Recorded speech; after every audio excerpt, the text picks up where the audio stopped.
একটি চৌবাচ্চায় 3টি নল যুক্ত আছে। প্রথম দুটি নল আলাদা আলাদাভাবে খোলা থাকলে তারা যথাক্রমে 5 মিনিটে ও 10 মিনিটে চৌবাচ্চাটি পূর্ণ করে। তৃতীয় নলটি পূর্ণ চৌবাচ্চাটিকে 4 মিনিটে খালি করতে পারে। একসঙ্গে 3টি নল খোলা থাকলে কখন চৌবাচ্চাটি পূর্ণ হবে?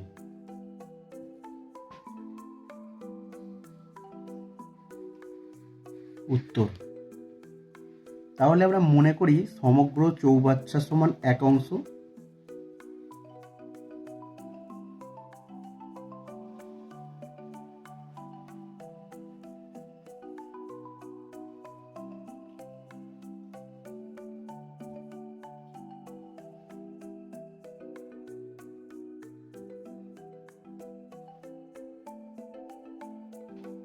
তাহলে প্রথম নল দিয়ে 5 মিনিটে পূর্ণ হয় 1 অংশ। প্রথম নল দিয়ে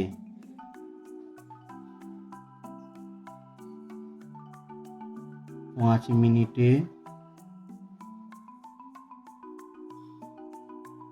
পূর্ণ হয় 1 অংশ।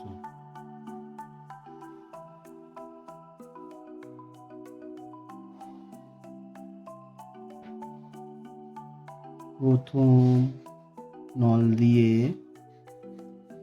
1 মিনিটে পূর্ণ হয়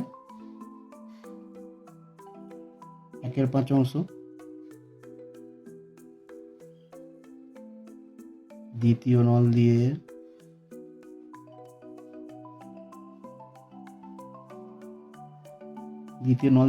10 মিনিটে। 10 মিনিটে পূর্ণ হয় 1 অংশ। দ্বিতীয় নল দিয়ে 1 মিনিটে পূর্ণ হয় 1/10 অংশ।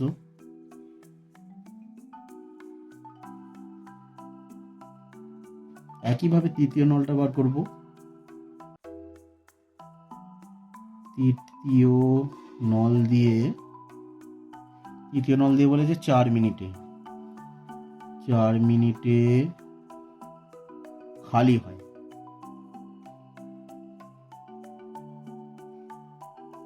1 অংশ। তৃতীয় নল দিয়ে 1 মিনিটে খালি হয় 1/4 অংশ।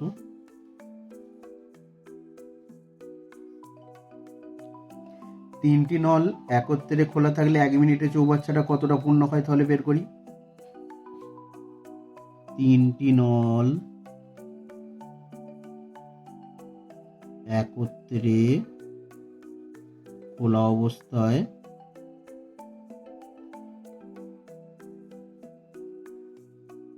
1 মিনিটে চৌবাচ্চাটি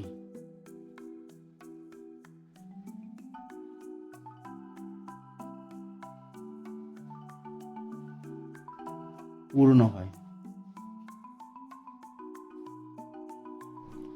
তাহলে প্রথমটা হয়ে গেছে 1/5, তারপর এটা হয়েছে 1/10,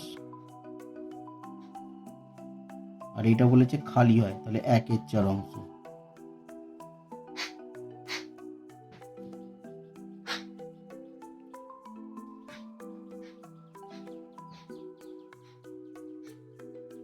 সমান 5 10 এর লসাগু হচ্ছে 10, 5 দুগুণে 10, 1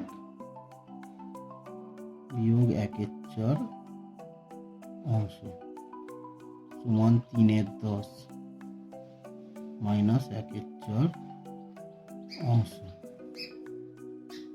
লসাগু করলে 10 এর লসাগু হবে 20, 3 দুগুণে 6, 4 5 20 অংশ।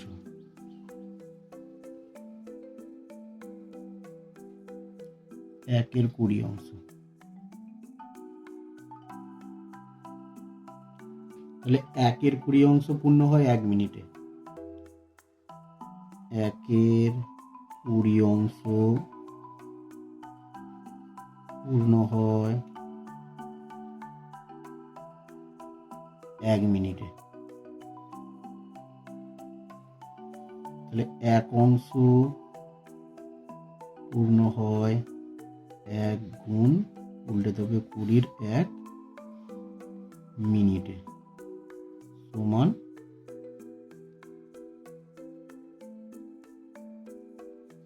20 মিনিটে। তাহলে আমাদের উত্তর বেরিয়ে গেল, একসঙ্গে 3টি নল খোলা থাকলে চৌবাচ্চাটি 20 মিনিটে পূর্ণ হবে।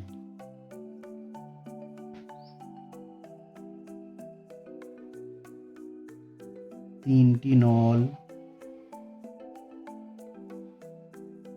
একসঙ্গে খোলা থাকলে